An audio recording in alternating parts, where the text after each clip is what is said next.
এই মহান স্বাধীনতা দিবস উপলক্ষে রাঙামাটি জেলার বাঘাইছড়িবাসীকে আমি আন্তরিক অভিনন্দন, শুভেচ্ছা ও সালাম জানাই। আমি এই মহান দিনে গভীর শ্রদ্ধার সাথে স্মরণ করছি সে মহান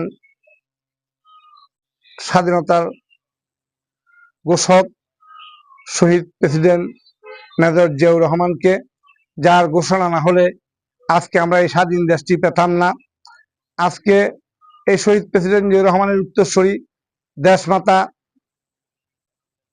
দেশনেত্রী বেগম খালেদা জিয়াকে আমি গভীর শ্রদ্ধার সাথে স্মরণ করছি এই 24 জুলাই যোদ্ধাদের, যাদের আত্মত্যাগের বিনিময়ে আমরা এই দেশকে আরো পুনরায় স্বাধীন দেশ হিসেবে আজকে কথা বলার এখানে সুযোগ পেয়েছি।